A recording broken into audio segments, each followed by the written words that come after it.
ಎಲ್ರಿಗೂ ನಮಸ್ಕಾರ. ಒಂದು ಖುಷಿ ವಿಚಾರವನ್ನು ನಿಮ್ಮೊಂದಿಗೆ ಹಂಚಿಕೊಳ್ಬೇಕು ಅಂತ ಈ ವಿಡಿಯೋ ಮಾಡ್ತಾ ಇದ್ದೀನಿ. ಆ್ಯಕ್ಚುಲಿ ಮೊನ್ನೆ ನಟ ರಿಷಿ ಅವರು ಯಾರು ಅಂತಂದರೆ ಪ್ರೆಷನಲ್ ಮೇಲಮ್ಮ, ಕವಲುದಾರಿ ಈ ಚಿತ್ರಗಳ ನಾಯಕ ನಟ ರಿಷಿ ಆರ್ ಜೆ ನೇತ್ರ ಅವರ ಸಹೋದರ ಅವರು. ಸೊ ಅವರ ಒಂದು ಬರ್ತ್ಡೇಗೆ ಒಂದು ಪೋಸ್ಟ್ ಅಂದರೆ ಅವರು ಈಗ 2 ಸಿನಿಮಾಗಳನ್ನ ಮಾಡ್ತಾ ಇದ್ದಾರೆ. ಮೊದಲೇದು ಬಂದ್ಬಿಟ್ಟು ನಮ್ಮ ಪ್ರಶಾಂತ್ ರಾಜಪ್ಪ ಅವರು ಡೈರೆಕ್ಷನ್ ಮಾಡ್ತಾರೋ ಅನಂತ ಪದ್ಮನಾಭ, ಅದಾದಮೇಲೆ ನಮ್ಮ ಪ್ರದೀಪ್ ಸರ್ ನಿರ್ದೇಶನ ಮಾಡ್ತಾರೋ ಜವರ. ಈ 2 ಸಿನಿಮಾಗಳು ಈಗ ಶೂಟಿಂಗ್ ನಡೀತಾ ಇದೆ. ಸೊ 2 ಚಿತ್ರತಂಡದವರು ಕೂಡ ಅವರ ಬರ್ತಡೆಗೆ ಅಂದರೆ ಮೊನ್ನೆ ಅವರ ಬರ್ತಡೇ ಇತ್ತು, ಬರ್ತಡೆಗೆ ಪೋಸ್ಟರ್ನ ರಿಲೀಸ್ ಮಾಡಿಬಿಟ್ಟು ವಿಶ್ನ ಮಾಡಿದರು. ಸೊ ಅದು ನನಗನ್ಸಿರೋದನ್ನು ನಿನ್ನೆ ಅದು ತಡವಾಗಿ ಆಗೋಯಿತು. ಬಟ್ ನನಗನ್ಸಿರೋದನ್ನು ಒಂದಿಷ್ಟು ಲೈನ್ಸ್ಗಳನ್ನ ಬರೆದು ಅಂದರೆ ಆ ಪೋಸ್ಟ್ರು ಅಂದರೆ ಜವರ ಸಿನಿಮಾದ ಪೋಸ್ಟ್ರನ್ನ ನೋಡಿಬಿಟ್ಟು ಒಂದಿಷ್ಟು ಲೈನ್ಸ್ಗಳನ್ನ ನಾನು ಬರೆದು ಸೋಷಿಯಲ್ ಮೀಡ್ಯಾದಲ್ಲಿ ಹಂಚಿಕೊಂಡಿದ್ದೆ. ನಿರ್ದೇಶಕರಾದ ಪ್ರದೀಪ್ ಸರ್ನು ಕೂಡ ಅವರು ಕೂಡ ಆತ್ಮೀಯರು, ಅವ್ರನ್ನೂ ಕೂಡ ಟ್ಯಾಗ್ ಮಾಡಿದ್ದೆ.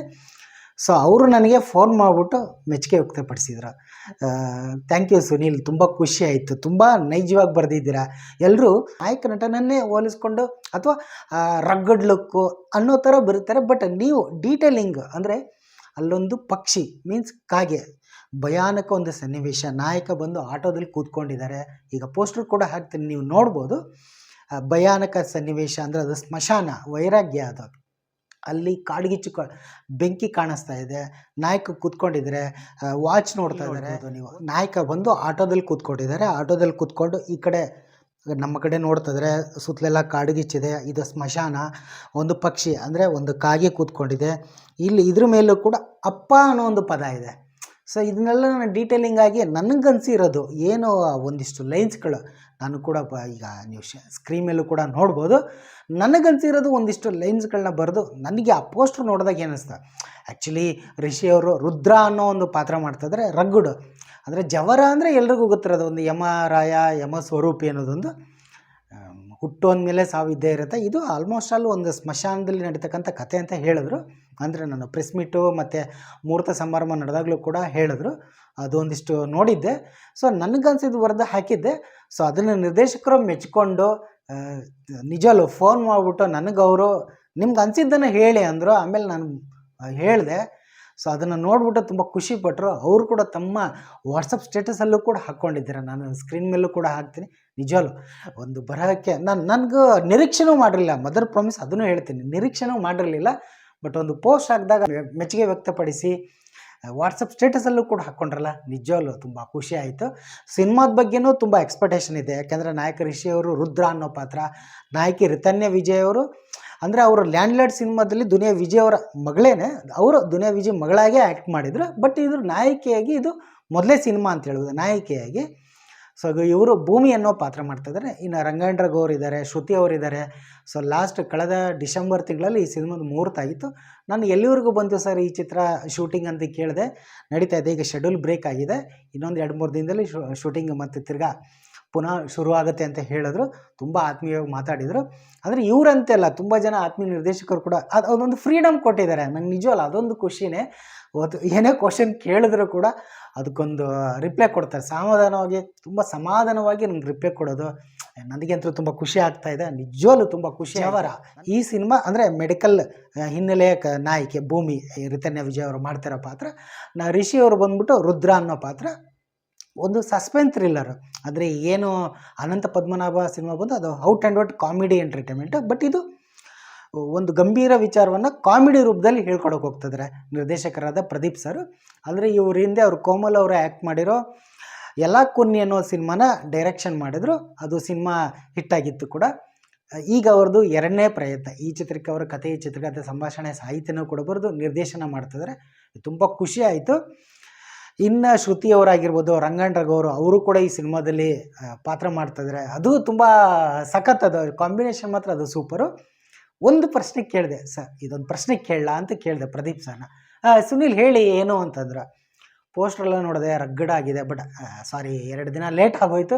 ಏನೋ ಪರವಾಗಿಲ್ಲ ನಿಮ್ಮ ಅಭಿಮಾನ ದೊಡ್ಡದಂದ್ರೆ. ಬಟ್ ನನ್ನ ಬಗ್ಗೆ ನಾನು ಹೊಗಳ್ಕೊಂತೂ ನಾನು ಹೇಳ್ತಾ ಇಲ್ಲ. ಒಂದು ಖುಷಿ, ಒಂದು ಸಿನಿಮಾ ಅಭಿಮಾನಿಯಾಗಿ ನಾನೊಂದು ಬರೆದಾಕಿದ್ದಕ್ಕೆ ಮೆಚ್ಚುಗೆ ವ್ಯಕ್ತಪಡಿಸಿದ್ರಲ್ಲ, ಅದಕ್ಕಿಂತ ದೊಡ್ಡ ಪ್ರಶಂಸೆ ನಿಜವಲ್ಲೂ ತುಂಬ ಖುಷಿಯಾಗಿದ್ದು. ನಾನು ಕೇಳಿದ್ದು ಒಂದು ಪ್ರಶ್ನೆ, ಯಾಕೆಂದರೆ ದುನಿಯಾ ವಿಜಯ್ ಅವರ ಬರ್ತಡೆಗೂ ಕೂಡ ಒಂದು ರಕ್ತಗತವಾಗಿ ಒಂದು ದುನಿಯಾ ವಿಜಯ್ ಅವರ ಪೋಸ್ಟರೆಲ್ಲ ಹಾಕಿದ್ರಲ್ಲ.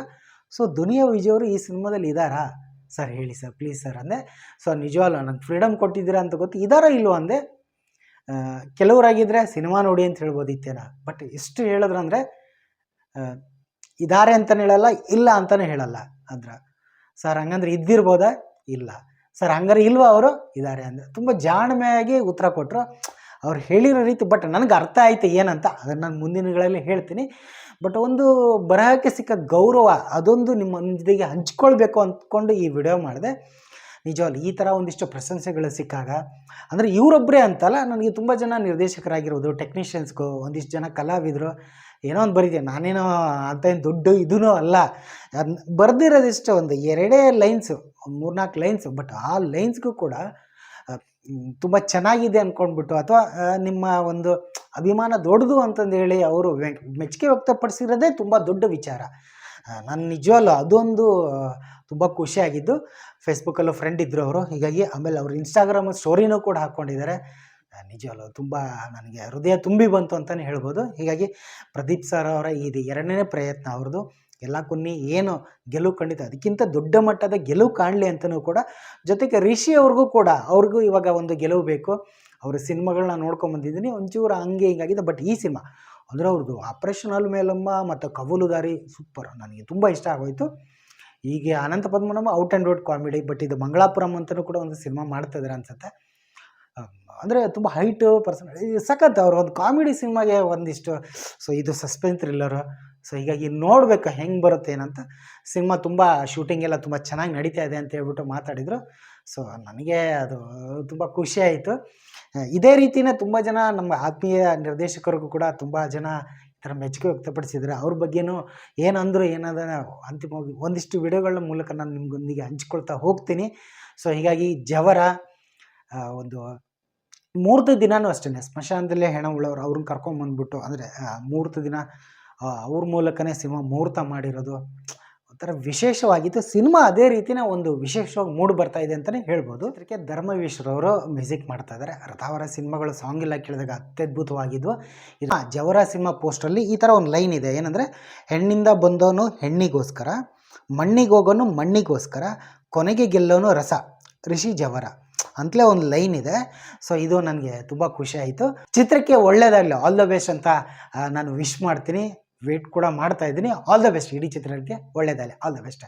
Thank you.